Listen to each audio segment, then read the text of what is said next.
तो यूपीएससी 2026 के form filling rules को लेकर क्लैरिटी जरूर होनी चाहिए सभी उम्मीदवारों को, जो कि इस टाइम बहुत जरूरी भी है। एलिजिबिलिटी में कोई गड़बड़ ना हो इसीलिए भी। साथ ही सभी उम्मीदवारों के पास ग्रेजुएशन डिग्री जरूर होनी चाहिए। साथ ही आयु सीमा भी 21 से लेकर 32 साल यानी कि 21 से लेकर 32 ईयर्स के बीच होनी चाहिए।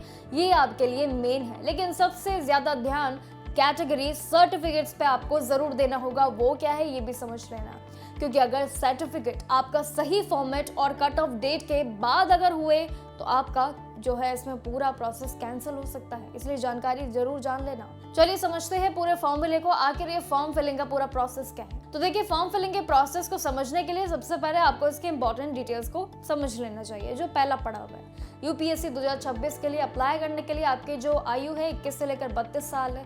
1 अगस्त 2026 के आयु सीमा जो है आपकी वो इस हिसाब से ही सरकारी नियम अनुसार गिनी जाएंगी। इस पूरे साल में यानी कि फॉर्म जो भरते वक्त आपको ध्यान रखना है, ओबीसी डब्ल्यूएस सर्टिफिकेट 1 अप्रैल 2025 से फैब 2026 वाले जो बीच होंगे उनके लिए वैलिड होंगे। सिलेक्शन प्रोसेस में भी प्रीलिम्स, मेंस और पर्सनालिटी टेस्ट आपका 3 स्टेज रहेगा। ये शायद आपको पता ही रहेगा, लेकिन जिसमें जनरल कैटेगरी की बात करें तो उनको 6 अटेम्प्ट्स मिलते हैं। लेकिन ये जो एक ऑनलाइन पूरा प्रोसेस है आपका एप्लीकेशन प्रोसेस, ये सिलेक्ट होने पर स्टार्टिंग सैलरी भी आपको अप्रॉक्स जो है 50,000 पार यानी कि 56,000 प्लस आपकी मिलती रहेगी। यूपीएससी 2026 के लिए ऑनलाइन एप्लीकेशन की जो लास्ट डेट है वो भी 3 फरवरी 2026 शाम 6 बजे तक है। लेकिन सबसे बड़ी बात उम्मीदवारों इस बीच ये आती है कि शर्त रख दी है कि 3 फरवरी से पहले आपको फॉर्म फिल करना है। लेकिन जानकारी अगर हम देखें तो अभी तक कोई ऐसी इंफॉर्मेशन आई नहीं है। कितने टाइम से यूपीएससी को लेकर एक जंग छिड़ी हुई है सभी उम्मीदवारों की कि एप्लीकेशन फॉर्म फिल के लिए आखिर नोटिफिकेशन कब आएगा, एग्जाम डेट्स कब आएंगी, और ये अभी तक आई नहीं है। और उससे पहले ही 3 तारीख का ये जो टारगेट रख दिया है, क्योंकि जनवरी जाने वाला है और फैब आने की पूरी तैयारी में है। फैब की 3 तारीख सेट कर दी है कि ये इस पर आप अपना ऑफिशियल जो है एप्लीकेशन फॉर्म फिल कर दीजिएगा। लेकिन अभी तक कोई भी उम्मीद नहीं दिख रही है कि कब तक आएंगे आपके एग्जाम डेट्स, अभी आपको कुछ नहीं पता है। तो आखिर प्रक्रिया को आगे कैसे बढ़ाए, ये भी सबसे बड़ा सवाल है। चलिए, लेकिन वो अपडेट्स आपकी आती रहेंगी, शायद आज ना तो कल जरूर आ जाए। लेकिन ये जो बेसिक डिटेल्स है ना फॉर्म फिलिंग की, आपको जरूर पता होनी चाहिए। जैसे ही आपकी रेस जो लंबी चलेगी ना, जैसे ही इंफॉर्मेशन आएगी, आपकी एग्जाम डेट, आपकी सब चीज जैसे ही अनाउंस की जाएंगे यूपीएससी द्वारा, आपके लिए मेन पड़ाव यही रहेगा कि आपको फॉर्म फिल किस दिशा में किस तरीके से करना है। क्योंकि इस बार यूपीएससी का फॉर्म फिलिंग का रूल बेहद अलग है और ये अभी समझ लेना।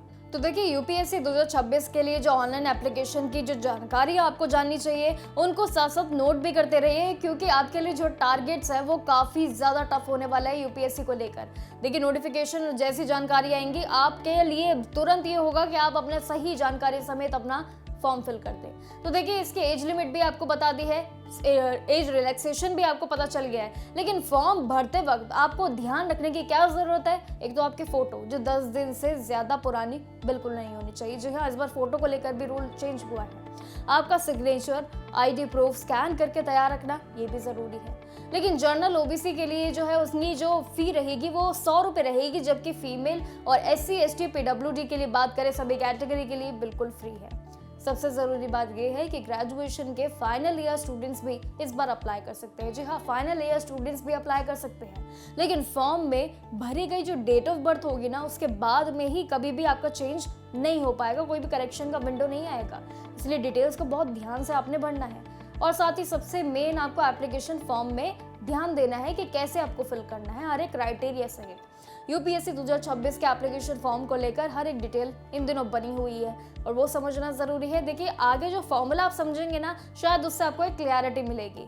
देखिए, सभी के लिए जो है एलिजिबिलिटी बहुत मेन मुद्दा है। एलिजिबिलिटी की बात करें तो इसमें आपकी एज जो भी आपको बताई गई थी वो एकदम फिक्स है। उसी के अनुसार ही आपको जो मेंशन की गई डिटेल्स है उनमें अपनी इसी तरीके से फिल करना है। 1 अगस्त 2026 याद रखेगा, उसी हिसाब से आपकी जो आयु सीमा है उसका सरकारी नियम अनुसार रिलैक्सेशन आपको दिया जाएगा। लेकिन क्वालिफिकेशन के लिए बात करें तो वो यूनिवर्सिटी से ग्रेजुएशन आपकी जरूर होनी चाहिए। लेकिन सबसे अच्छी बात आपके लिए ये भी है कि सबसे इसमें ये जो फाइनल ईयर स्टूडेंट्स वाले अप्लाई कर सकते हैं उनके लिए मौका है, क्योंकि प्रीलिम्स जो दे चुके हैं बस उन्हें मेंस रिजल्ट के लिए 15 दिन के अंदर अपनी डिग्री की प्रूफ जो है अपलोड भी जरूर करनी होगी। जी हाँ, ये डॉक्यूमेंट अलग से रेडी कर लेना, वरना वो डिस्क्वालीफाई माना जाएगा आपका। लेकिन फॉर्म भरते वक्त जो है सबसे बड़ा जो टेक्निकल रूल है ना, वो फोटो को लेकर जरूर इस बार माना जा रहा है। आपकी फोटो एप्लीकेशन जो है शुरू होने के 10 दिन के अंदर जरूर होनी चाहिए, पुरानी नहीं चलेगी, कैंसिल हो जाएगा फॉर्म। जिस पर आपका नाम और आपकी फोटो जो है वो क्लिक करते ही आपकी डेट क्लियर लिखी हो, ये भी जरूरी है। आपका लुक यानी कि बियर्ड और ग्लासेस पूरे एग्जाम स्टेजेस के दौरान जो है वैसे ही रहना चाहिए एग्जैक्ट, क्योंकि फोटो मैच की जाएगी। इस बार एआई के बारे में सुना होगा ना आपने, वो सारी चीजें नियम अनुसार रहेंगी, आपका पूरा फेस वेरिफिकेशन होगा। ओबीसी एनसीएल सर्टिफिकेट ये जरूरी है, एनसीएल सर्टिफिकेट इसका ध्यान रख लेना, ये क्या है ये भी समझ लेना, साथ ही सर्टिफिकेट क्या क्या तरीके से इस बार है वो समझ लीजिए। तो देखिए सभी कैटेगरी के सर्टिफिकेट्स के लिए इस बार रूल काफी ज्यादा स्ट्रिक्ट है। ओबीसी एनसीएल जो सर्टिफिकेट है वो आपका 1 अप्रैल 2024 से 21 फरवरी 2026 के बीच का होना चाहिए। ईडब्ल्यूएस सर्टिफिकेट जो है वो FY 2024 और 25 के बेस पर हो, जो कि 1 अप्रैल 2025 के बाद का नहीं होना चाहिए। SC ST और साथ ही PWD कैंडिडेट्स के लिए बात करें तो डेडलाइन 3 फरवरी 2026 रहेगी। लेकिन फीस की बात करें जो कि आपके लिए अलग से, जो कि सिंपल है, जनरल OBC EWS के लिए 100 रुपये फीस रखी गई है, जबकि फीमेल्स और बाकी कैटेगरी जैसे कि आपको पहले बताया उनके लिए एकदम फ्री है। तो इस बार आपको एप्लीकेशन फी की टेंशन लेने की बिल्कुल जरूरत नहीं है। एक और इम्पॉर्टेंट अपडेट एक और है फॉर्म फिलिंग में, जहां आपको ध्यान रखना है। देखिए भरते समय आपको अपनी डेट ऑफ बर्थ यानी कि DOB कभी चेंज नहीं होगा, उसका ध्यान रखना, सही तरीके से भरना। इसके जो हाई स्कूल सर्टिफिकेट के मुताबिक जो है वो डिटेल्स भरनी होंगी आपको। साथ ही प्रीलिम्स रिजल्ट के बाद आपको सिर्फ इसमें 10 दिन का टाइम मिलेगा अपने जो कैडरे प्रेफरेंसेस है उनको सबमिट करने के लिए, और साथ ही मेंस के लिए जो 200 रुपये की एक्स्ट्रा फीस भरनी होगी वो अलग से आपको होगी। इन सभी रूल्स को फॉलो करके आप बस बिना किसी रुकावट के यूपीएससी 2026 के सफर को शुरू कर दो, क्योंकि उम्मीदवारों टाइम बहुत कम है। कभी भी जैसे ही आपके लिए जो इन्फॉर्मेशन के पटारा जो खुलेगा ना, उसके बाद आपके लिए मेन पड़ाव होगा फॉर्म फिलिंग करने के बाद अपने एग्जाम पर ध्यान देना। लेकिन एक और ज़रूरी चीज़ है, क्योंकि इस बार छोटी सी गलती भी ना आपके सालों की जो सपना है वो ज़रूर तोड़ सकती है। आपने शायद सुन ही लिया होगा इन सभी चर्चाओं में OTR का भी बड़ा खेल है। एप्लीकेशन फ़ी पे कर देना, OTR को समझ लेना, step by step carefully follow ज़रूर कर लेना, और साथ ही हर एक चीज़ों को तरीके से फॉर्म फिलिंग में ध्यान से भरिएगा।